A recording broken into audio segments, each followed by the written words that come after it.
arrintaas iyada ah dareen badan aan ugu jiro shaki badan aan ugu jiro madaxweynaha waxa laga rabaa inuu soo istaago oo u sheego shacabka Soomaaliyeed qadiyad xasaasi ah waaye hantida qaranka waaye waa territory-ga wadanka waa biyihii wadankeena oo la qaadanayo ama laga tanaasulayo wixii raba lagu cabiro inuu soo istaago oo yiraahdo mowqifkeena waa sidiisi maxkamadda ayaana go'aanka ka gaaraysa inuu asaga laga raba laakiin warka ilaa hadda ka soo baxay dhinaca dawladda Kenya waxay tahay inay leedahay is-afgarad inaan ku dhameeyno aan ku heshiino waxa keenay in dadka Soomaaliyeed warkiisa dhageysan waayaan warka dawladda ajnabiga dhageysanaya ahdaaf far badan ee xukuumaddan soo suubisay oo dhacday waxa og tahay in qalbi dhagax gaalkacay laga soo xiray indaha laga soo xiray soo jirdilay xamar la keenay baydhabo la geeyay laga dhoofiyay goday la geeyay markii warkaas uu soo baxay oo dadka Soomaaliyeed meel walba ay ka dhawaaqeen dawladda Soomaaliya waa in karta waxba kama jiraan ma dhicin maxay ku dhici kartaa heshiis oo galay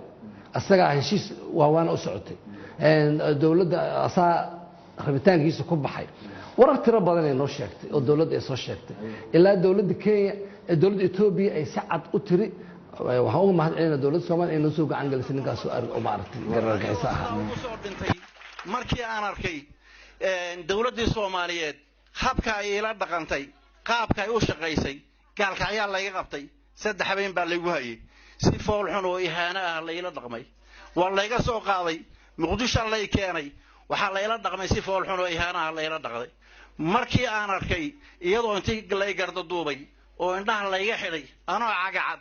oo qaawan lagu wareejiyay ciidanka Ethiopia waxay ahayd arrin aad iyo aad iga cadhaysiisay aadna iga naxisay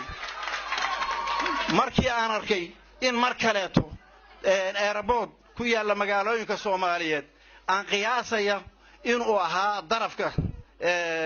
xuduudda dhuuxiga ma qaan bay dhabaynayd waa suuragal markii aan arkay intii la iga soo dejiyay aan qiyaasay in sawir laga qaadanayo isla markiiba diyaaradii lagu celiyay markii la igeeyay goday oo isugu soo baxeen Soomaalidii qaybteedii xumay oo goday joogta dhaanta markay ugu dul qabsadeen aflagaada markay iimiseen say caayeen markii laga qaaday anigoo ihaanaysan oo ka tiinadaysan oo lugaha ka xidhan oo cagaha oo indhaha ka xidhan oo gacmaha ka xidhan taas dadka Soomaalida waxay gafsiisay dawladda Soomaaliya waxa ay sheegayso marka dawladaha kale yiraahdo in waxa dawladaha kale ka soo baxay ay misdaaqiyad u dhowdahay waxa ay sheegayaan misdaaqiyad habeerata u dhaweyn ilaa ay dawladda Ethiopia ka tiraahdo agteen uu jooga xabsi hebel uu ku xiran yahay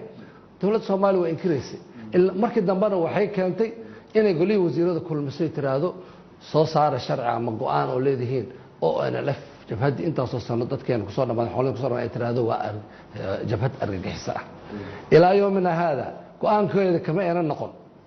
kama aynan apologize gareyn ma dhihin waa khaldanaa shalay